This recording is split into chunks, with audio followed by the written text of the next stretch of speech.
c'est parti. Bonjour à tous. Merci de venir à ces séminaires de l'Axe Modélisation. Séminaire qu'on a voulu, comme disait Roland, court et relativement vulgarisé afin d'être accessible au plus grand nombre. Donc, attrapez votre boisson chaude favorite, installez-vous confortablement. Je vais vous parler de la méthode de Taguchi, ou qu'est-ce qui influence la variabilité de mon résultat.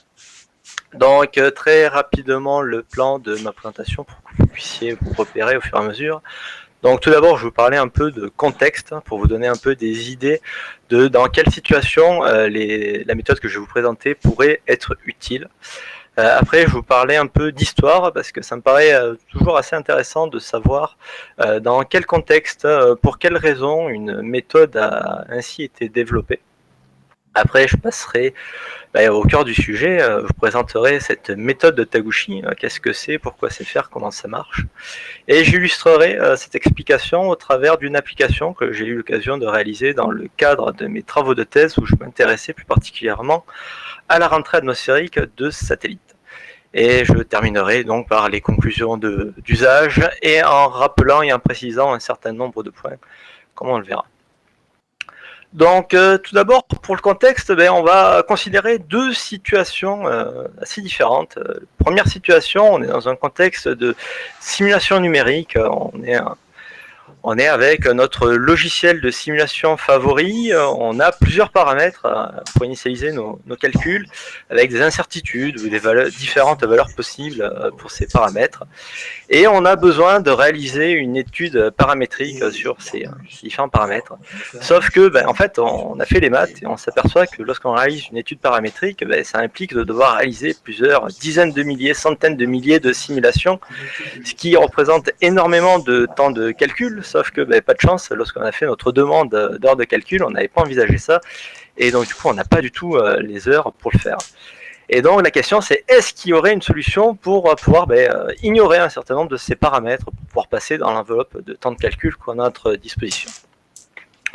Autre cas de figure qui a totalement rien à voir, on part plutôt en salle blanche, on a un dispositif chimie expérimental, on a un processus qui implique d'utiliser un certain nombre de produits chimiques, sauf que on travaille au CNRS, on a un fournisseur que l'on peut se payer, et ce fournisseur a fâcheuse propension à nous fournir des produits chimiques avec pas toujours la concentration qui a marqué sur l'étiquette en fonction des livraisons, etc. Donc ça change un peu. Et la question c'est, est-ce que c'est grave, docteur? Est-ce que le fait d'avoir à chaque fois des produits chimiques avec des concentrations qui sont un peu différentes, est-ce que ça va avoir des impacts sur la variation du résultat de mon processus, de mon expérience chimique? Donc voilà, donc deux cas de figure qui, comme ça, dit avec les mains, ont l'air d'avoir absolument rien à voir l'un avec l'autre, et pourtant, je vais essayer de vous montrer que ces deux cas de figure ont une solution qui est commune, qui est l'utilisation de cette méthode de Taguchi. Donc, où est-ce que ça vient, cette méthode de Taguchi? En fait, en 1950, Junichi Taguchi, qui était statisticien au laboratoire de statistiques et mathématiques du Japon, quitte son laboratoire pour prendre la direction du département de recherche et développement de la compagnie de téléphonie japonaise.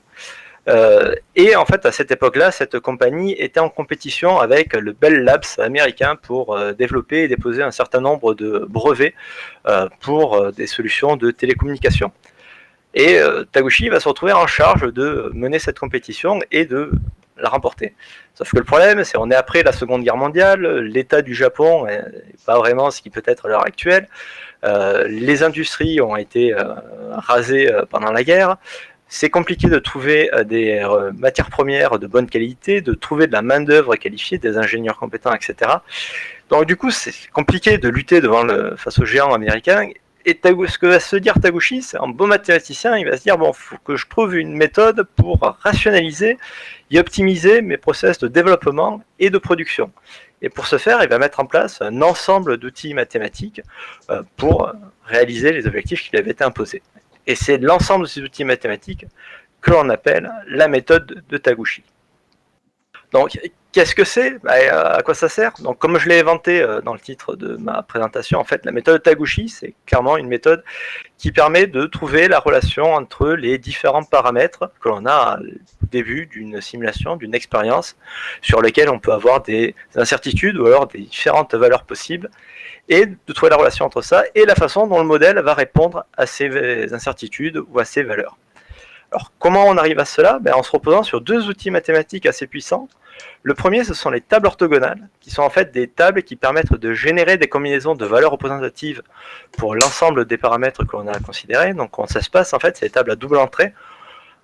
Sur chaque colonne, on va attribuer un paramètre, et chaque ligne va nous donner une combinaison représentative de ces différents paramètres, ce qui va nous permettre d'optimiser notre exploration de l'espace des paramètres en peu de simulations. On verra un peu plus tard qu'est-ce que j'entends par peu. Donc une fois qu'on a comme ça ces valeurs possibles de paramètres pour chaque simulation, on réalise les expériences, on réalise les simulations, et ensuite la seconde étape, le second outil de cette méthode de Taguchi, c'est l'utilisation de tables d'analyse de la variance qui vont nous permettre de post-traiter nos résultats d'expérience et du coup de pouvoir identifier quels sont le ou les paramètres qui ont le plus d'influence sur la variation de notre résultat, et à l'inverse, quels sont ceux ou le paramètre qui n'a pratiquement pas ou pas d'influence sur la variation de ce résultat-là. En plus de ça, l'autre gros intérêt, c'est que la méthode Taguchi, comme je l'ai dit, s'appuie sur des outils mathématiques, ce qui va nous permettre du coup d'avoir des niveaux de confiance statistiques pour étayer nos conclusions. Donc, comment ça marche? Donc voilà, donc je vous l'ai dit, moi je m'intéressais durant le cadre de ma thèse à l'analyse de rentrée atmosphérique de satellites. Plus particulièrement, je m'intéressais à la prédiction des zones de retombée de ces débris. Donc là, typiquement sur la side de droite, vous pouvez voir un réservoir de satellites arrivés au sol. Donc il est assez évident de comprendre qu'on a envie de savoir où est-ce que ça va tomber, d'être prévenu si ça risque de nous retomber dessus, hein, vu la taille de l'engin. On imagine les dégâts que ça peut occasionner. Et du coup, le problème, lorsqu'on essaye de faire ces modélisations, ces prédictions-là, on a la rentrée atmosphérique de satellite, c'est un phénomène assez compliqué, avec énormément de paramètres à considérer, sur lesquels on a très peu de contraintes. Et donc, du coup, se pose la question de savoir, est-ce qu'il est possible d'ignorer certains paramètres qui n'auraient pas ou peu d'influence? Et c'est là que la méthode de Taguchi rentre en jeu. Donc là, pour illustrer un peu une simulation simple, avec un satellite, c'est une sphère, avec différents paramètres, là 7 qui sont listés sur lesquels on a des incertitudes. Donc comme je vous disais, la méthode Taguchi utilise des valeurs représentatives pour ces différents paramètres. Donc là, typiquement, on a les valeurs théoriques de ces différents paramètres. Et on a nos incertitudes, parce qu'on est des physiciens et qu'on ne sait pas faire autre chose que ça, on va considérer qu'on a des incertitudes gaussiennes, parce que c'est facile à manipuler, ça nous arrange, on n'est pas des mathématiciens. Et donc du coup, Taguchi nous dit que avec une incertitude gaussienne, les deux autres valeurs possibles, c'est la valeur moyenne, plus ou moins un coefficient, fois l'écart type à la moyenne. Et donc, on se retrouve avec ces 7 paramètres à devoir réaliser 27 simulations. Comme je vous le disais, c'est quand même peu. Essayez de faire le calcul, les combinatoires 3 valeurs pour 7 paramètres, on dépasse les 27 simulations. Et on effectue les calculs, on obtient les résultats, on post-traite nos résultats avec une table d'analyse de la variance, et on arrive à ça, à un énorme tableau avec beaucoup de chiffres dans tous les sens. Voilà, c'est un peu compliqué, mais on respire un grand coup, on souffle. Là, nous, tout ce qui va nous intéresser, c'est uniquement la dernière colonne qui nous donne la contribution en pourcentage de chaque paramètre à la variation de nos résultats. Donc là, ici, l'exemple qui a été sélectionné, c'est l'énergie au point d'impact, qui est un critère pour déterminer la dangerosité au sol d'un débris de satellite.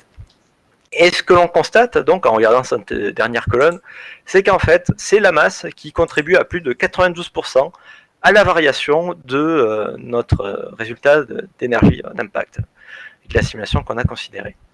A l'inverse, l'autre conclusion que l'on a, c'est qu'en fait, on a 4 paramètres, les coordonnées du point d'entrée et l'angle d'attaque avec laquelle le débris rentre dans l'atmosphère, qui, eux, ne contribuent pratiquement pas à 0,0001% donc on va pouvoir ignorer pour la suite d'une étude statistique un peu plus méthodique.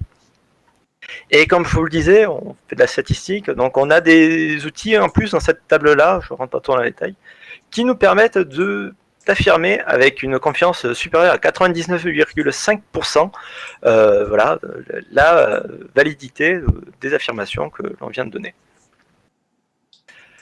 Donc, pour conclure, le cas 1, je viens de vous répondre, typiquement avec la méthode de Taguchi, on a une méthode qui va comme ça nous permettre de pouvoir discriminer les paramètres qui n'ont peu ou pas d'influence sur la variation d'un résultat et que du coup on va pouvoir ignorer complètement lorsqu'on va mener une étude statistique plus paramétrique, beaucoup plus systématique. Et pour notre second cas d'étude en laboratoire, en fait on va aussi pouvoir, comme ça, avec un certain nombre de simulations, identifier si le résultat de notre expérience est plus ou moins fortement dépendant de la concentration du produit chimique que l'on a. Voilà. Donc voilà, donc encore une fois, comme je vous le dis, c'est une méthode qui permet d'identifier les paramètres d'influence et ceux qui n'ont pas d'influence en peu de simulations, peu d'expérience. Qu'est-ce que j'entends par peu? Typiquement, jusqu'à 13 paramètres, ça veut dire qu'il faut réaliser 27 simulations, c'est plutôt léger. Et jusqu'à 40 paramètres, où là on commence à considérer des choses un peu plus costauds, en fait on s'aperçoit qu'on n'a que 81 simulations à réaliser, ce qui est toujours beaucoup plus léger que si on devait faire les combinatoires entre les différentes valeurs possibles.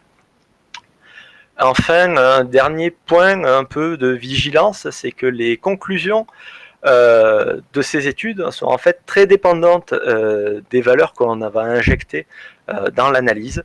Et typiquement, si l'on change les contraintes ou les valeurs que l'on va considérer, on va obtenir des résultats différents. Et de la même façon, si on considère l'influence sur un résultat différent, on va pouvoir obtenir des conclusions qui sont différentes. C'est un peu du bon sens dit comme ça, parce que en fait, on pose deux questions différentes. Donc c'est cohérent d'employer, de ne pas pouvoir employer deux fois la même réponse à deux questions différentes, mais c'est quand même important de le préciser. Donc voilà, donc pour terminer cet exposé, quelques références pour les curieux. Donc c'est tout pour moi. J'espère que, voilà, comme on le disait en préambule, le but de cet exposé, c'était un peu de montrer que la modélisation, ce n'est pas qu'un truc de geek pour des geeks derrière leurs écrans. Ça peut avoir des applications pour d'autres personnes, et voilà, de sensibiliser un peu les gens à ce genre de choses. Pour les geeks derrière leurs écrans, j'espère que j'ai réussi à vous frustrer juste assez ce qu'il faut pour que vous sentiez un peu l'intérêt de ce genre de méthode et que vous vous y intéressiez et vous puissiez aller ensuite regarder dans la littérature ce qui se fait et ou alors venir me voir pour qu'on en discute ensemble, ce sera avec plaisir. Voilà, c'est tout pour moi, j'espère que c'était clair. Si ça l'est pas, je vais arrêter l'enregistrement et je vous propose de passer à la session de questions-réponses.